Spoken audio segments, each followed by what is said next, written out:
ఓం శ్రీ మహాగణాధిపతయే నమః. శ్రీ మహాసరస్వత్యై నమః. శ్రీ గురుభ్యో నమః. హరి ఓం.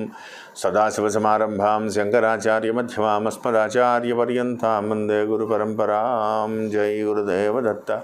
జగతః పితరం వందే పార్వతీ పరమేశ్వరం. పరమేశ్వర స్వరూపమైనటువంటి సృష్టికి నమస్కారాలు చేస్తూ అక్టోబర్ 1వ తారీఖు నుండి నవంబర్ 1వ తారీఖు వరకు గల మిథున రాశి వారికి అక్టోబర్ నెల మాస ఫలితాలు ఏ విధంగా ఉంటాయి మీకు నేను తెలియజేస్తాను. మిథున రాశిలో మృగశిర నక్షత్రంలో ఉన్నటువంటి 3-4 పాదములు, ఆర్ద్ర నక్షత్రంలో ఉన్నటువంటి 4 పాదములు, పునర్వసు నక్షత్రంలో ఉన్నటువంటి 1, 2, 3 పాదములు కలిపి మిథున రాశిగా చెప్పబడుతోంది. మిథున రాశి వారికి ప్రారంభములుగా అయితే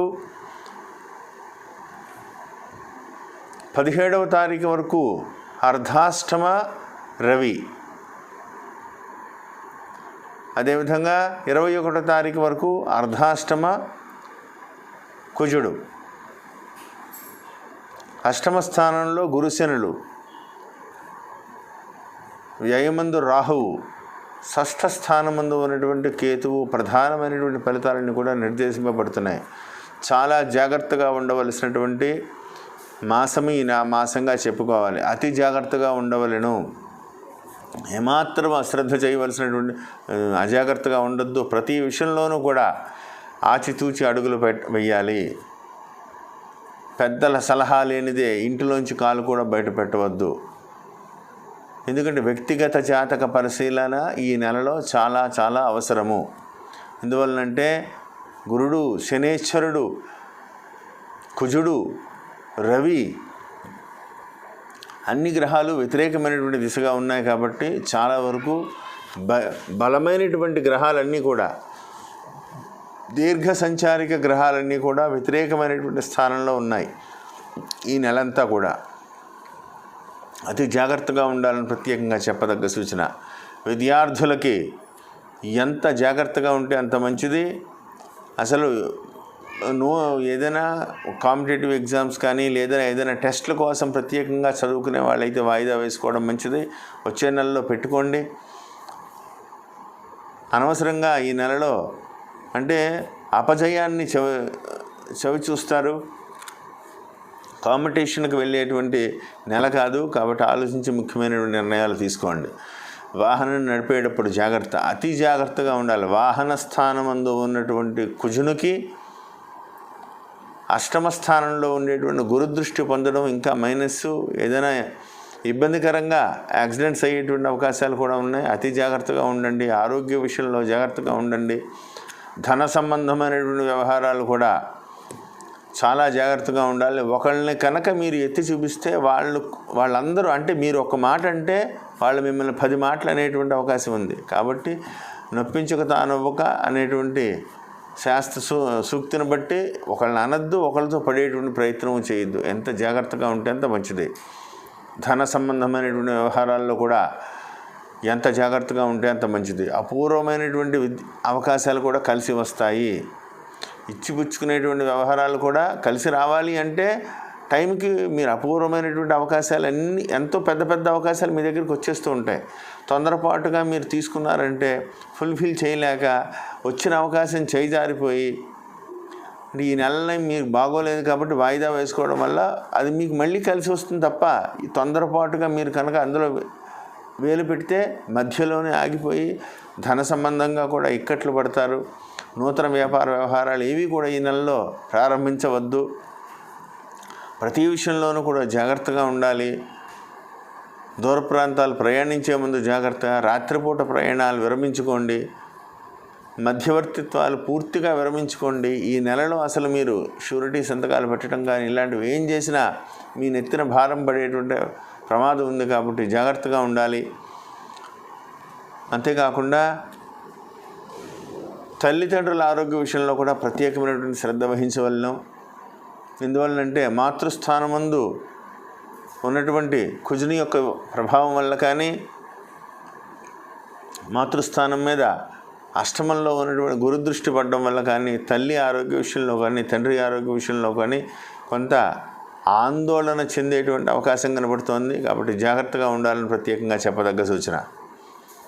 ఏది ఏమైనప్పటికీ కూడా కొంత శుభాశుభ మిశ్రమంగా ఉంది. 17వ తారీఖు నుంచి పంచమంలోకి రవి మార్పు, 21వ తారీఖు నుంచి కుజుడు కూడా మారుతున్నారు కాబట్టి కొంత మానసికంగా 21వ తారీఖు నుంచి కొంత రిలీఫ్ అయ్యేటువంటి అవకాశం ఉంది. అప్పటి వరకు మాత్రం చాలా జాగ్రత్తగా ఉండాలి. ఏది ఏమైనప్పటికీ కూడా గురుబలం అనుకూలంగా లేదు, కుజబలం అనుకూలంగా లేదు, రవి బలం అనుకూలంగా లేదు, శని బలం అనుకూలంగా లేదు, వ్యయమందు ఉన్నటువంటి రాహువు. కాబట్టి అతి జాగ్రత్త వహించండి. దూర ప్రాంతాలు ప్రయాణించడానికి ఏమన్నా సరే విరమించుకునేటువంటి ప్రయత్నం చేయండి. తొందరపడి ఎటువంటి ఆలోచనలతోటి సెల్ఫ్ డ్రైవింగ్ చేసుకుంటూ కనుక వెళ్తే ఇబ్బందికరమైనటువంటి ప్రమాదాలు ఎదుర్కొనేటువంటి అవకాశం ఉంది. కాబట్టి జాగ్రత్తగా ఉండాలని ప్రత్యేకంగా చెప్పదగ్గ సూచన. ఆరోగ్య విషయంలో ప్రత్యేకమైనటువంటి శ్రద్ధ తీసుకోండి. ప్రభుత్వ ఉద్యోగులు చాలా జాగ్రత్తగా ఉండాలి. ఏమాత్రం అశ్రద్ధగా ఉన్నా వేటు పడేటువంటి ప్రమాదం కనపడుతోంది. ఎదుట వ్యక్తులు మిమ్మల్ని బలిపశువుని చేస్తారు. ఏమాత్రం అశ్రద్ధగా ఉన్నా అతి జాగ్రత్తగా ఉండాలి. ప్రభుత్వ ఉద్యోగులు, బ్యాంకింగ్ రంగంలో ఉండే వాళ్ళైతే అందున ముఖ్యంగా క్యాష్ కౌంటర్లో పనిచేసిన వాళ్ళైతే 1కి 2 సార్లు లెక్క చూసుకుని ముందుకు వెళ్ళడం మంచిది. ధన సంబంధమైనటువంటి వ్యవహారాల్లో ఇరుకున పడేటువంటి ప్రమాదం కనపడుతుంది. కాబట్టి ప్రతి విషయంలోనూ జాగ్రత్తగా ఉండాలని ప్రత్యేకంగా చెప్పదగ్గ సూచన. అంతేకాకుండా ఈ నెలలో అంటే శని యొక్క దృష్టి వల్ల కానీ శని దృష్టి మీకు ద్వితీయ ధనస్థానం మీద ఉంది, అదేవిధంగా పంచమ స్థానం మీద ఉంది. దానివల్ల పిల్లల విద్యా విషయాల్లో, పిల్లల వ్యక్తిగత విషయాల్లో ప్రత్యేకమైనటువంటి శ్రద్ధ తీసుకోవాలి. లేకపోతే వాళ్ళ చదువులు, వాళ్ళ వ్యవహారాలు, వాళ్ళు ఏం చేస్తున్నారో ప్రత్యేకమైన దృష్టి పెట్టకపోతే కొద్దిగా ఇబ్బందులు ఎదుర్కొనేటువంటి ప్రమాదం కనబడుతోంది.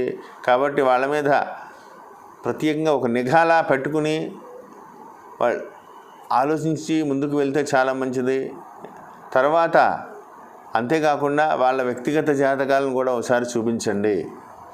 ప్రతి విషయంలోనూ కూడా ఆలోచించి ఆచితూచి అడుగులు వేయండి. నిత్యము కూడా శివాలయ దర్శనం చాలా ప్రదోషకాలంలో సాయంత్రం వేళ ప్రతినిత్యము కూడా శివాలయ దర్శనం చాలా మంచిది.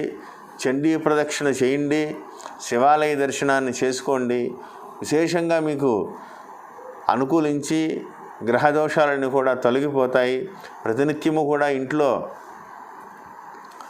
అమ్మవారి నవరాత్రులు వస్తున్నాయి కాబట్టి ఈ నెలలో దుర్గా అమ్మవారికి సంబంధమైనటువంటి నవరాత్రి మహోత్సవాలు విశేషంగా జరుగుతాయి. కాబట్టి చక్కగా దుర్గా క్షమాపరాధ స్తోత్రాలు, అదేవిధంగా ఎవరితోటైనా చండీ పారాయణ చేయించుకోవడం, కుదిరితే చండీ హోమం చేయించుకోవడం, ఇలాంటివి చేయడం వల్ల ఈ గ్రహ ప్రభావం అంతా కూడా కొంతవరకు శాంతించి ఒత్తిడి నుంచి దూరం మీరు బయటపడేటువంటి అవకాశం కనబడుతోంది. ఈ ఒక్క నెల సమర్థవంతంగా ఎత్తుకోగలిగితే మళ్ళీ నవంబర్ నెల 20వ తారీఖు నుంచి గురుబలం మీకు మళ్ళీ సంపూర్ణంగా వచ్చేస్తుంది. అక్కడి నుంచి మీరు మళ్ళీ అద్భుతమైనటువంటి దిశగా అడుగులు పడతాయి. ఈ నెల మాత్రం చాలా జాగ్రత్త. తుఫాను తీరం దాటే ముందు ఏ విధంగా అలజడిగా ఉంటుందో సముద్రం, ఆ విధంగా ఈ నెలలో ఒక్కసారిగా జాతకం అంతా కూడా అలజడిగా ఉండేటువంటి స్థితి కనబడుతోంది. కాబట్టి ప్రత్యేకమైనటువంటి శ్రద్ధ వహించాలి. విద్యార్థులు జాగ్రత్త, ప్రభుత్వోద్యోగులు చాలా జాగ్రత్తగా ఉండాలి. ఏ విషయంలోనైనా తొందరపాటు నిర్ణయం పనికిరాదు. ఏ స్థితిలో ఉన్నారో ఆ స్థితిలో కాలం గడపడం మంచిది. అనవసరమైనటువంటి వ్యవహారాల్లో వేలు పెట్టినా, మధ్యవర్తిత్వాలు వహించినా, ఆరోగ్య విషయంలో ఏమాత్రం అశ్రద్ధ చేసినా ఇబ్బందికరమైనటువంటి పరిస్థితులు ఎదుర్కొనేటువంటి అవకాశం ఉంది. కాబట్టి ఆలోచించి ఆచితూచి నిర్ణయాలు తీసుకుని ముందుకు వెళ్తారని తెలియజేస్తూ ప్రతినిత్యము కూడా ఆదిత్య హృదయం పారాయణ చేసుకోండి. దుర్గా సంబంధమైనటువంటి నవరాత్రి మహోత్సవాల్లో ప్రతినిత్యము కూడా అమ్మవారి దర్శనం చేసుకోండి. ప్రదోష కాలంలో ప్రతినిత్యము కూడా ఈశ్వర శివాలయ దర్శనం చాలా విశేషమైనటువంటి ఫలితం ఇస్తుంది. ఆచితూచి ముందుకు వెళ్ళి నేను చెప్పిన పరిహారాలను చేసుకుని విజయం సాధిస్తారని కోరుకుంటూ జై గురుదేవ దత్త. శుభం భూయాత్.